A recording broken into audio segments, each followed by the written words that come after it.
নমস্কার।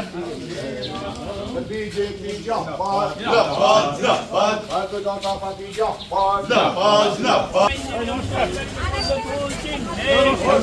ভোট দিন বিজেপি জিন্দাবাদ জিন্দাবাদ জিন্দাবাদ বিজেপি জিন্দাবাদ জিন্দাবাদ জিন্দাবাদ শহরের বিশিষ্ট আইনজীবী ভোট দিন ভোট দিবেন কোনখানে। বিগত সরকার যেভাবে মানুষের ধোঁকাবাজি দিয়েছে, এই সরকার জনগণের সরকার হবে ওই আশাবাদী। এই রবিবাসরীয় প্রচারে আপনি সকাল থেকে এত সকাল সাত সকালে প্রথম সময় কম, প্রচার খুব যত তাড়াতাড়ি লোকের কাছে পৌঁছানো যায় সেই চেষ্টা করছেন। কি করলেন আজকে সকাল থেকেই? সকালবেলা বিভিন্ন মন্দিরে গেলাম, কিছু শুভাকাঙ্ক্ষীর বাড়িতে গেলাম, এরপরে দিনবাজারে যাব, জনসংযোগ করবো, তারপরে সময় পেলেই আপনি সময় পেলেই হাতছাড়া করছেন না। কেন? মানে সামনেই তো দিন কম এই জন্যই আর কি। আপনি বুঝতে পারতেছেন সামনে ইলেকশন, আমার যুদ্ধ, এটা একটা যুদ্ধ। ইলেকশন মানে একটা যুদ্ধ, যেভাবে যত তাড়াতাড়ি পৌঁছানো যায় লোকের কাছে পৌঁছানো মানে আমি কেমন সাড়া পাচ্ছেন? বিপুল সাড়া পাচ্ছেন।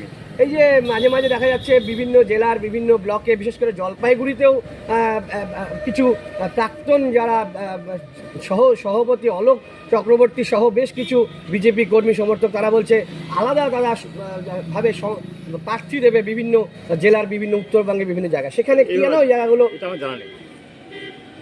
এই বিষয়ে আমি কিছু আমার কাছে কোনো ইনফরমেশন নেই। কি বিষয়ে?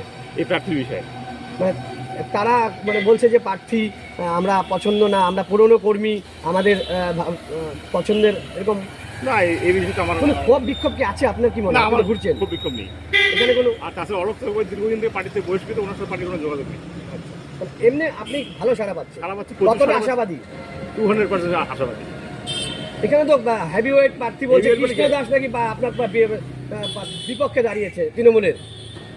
রাজনীতিতে হেভিওয়েট বলে কিছু হয় না, জনগণ যার সঙ্গে সেই হেভিওয়েট।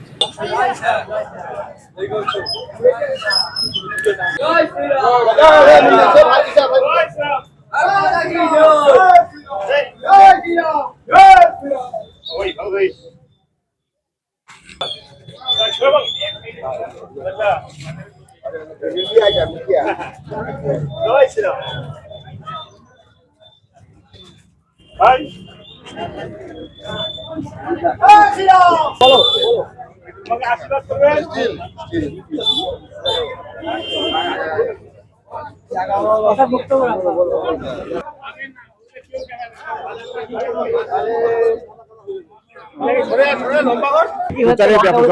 ব্যাপক সারা পাচ্ছে, মানুষের মধ্যে প্রচুরভাবে উদ্দীপনা, এবং ওরা মুখিয়ে আছে কখন ব্যালটে ভোট দিবে। আমার একটাই বক্তব্য, দিনবাজার যে পরিস্থিতি আছে, সামান্য বৃষ্টিতে হাঁটাহাঁটি করা যাচ্ছে না। আমি যদি বিধায়ক হতে পারি, এলাকার উন্নয়ন করে দিনবাজার ব্যবসার সঙ্গে কথা বলে এই এলাকাটা আরো ডেভেলপমেন্ট করবো, আরো উন্নয়ন করবো। এখান থেকে যেটা জানা যাচ্ছে যে এলাকার লোকের একটা ডিমান্ড দিনবাজার থেকে পরিষ্কার পরিচ্ছন্ন রাখার, সেই ব্যবস্থা করে। আমাদের ভিডিও ভালো লাগলে লাইক এবং শেয়ার করুন। কমেন্ট সেকশনে গিয়ে জানান আপনাদের মতামত। আরও ভিডিও পেতে আমাদের চ্যানেল সাবস্ক্রাইব করুন এবং প্রতি মুহূর্তে খবরের আপডেট পেতে প্রেস করুন বেল আইকন।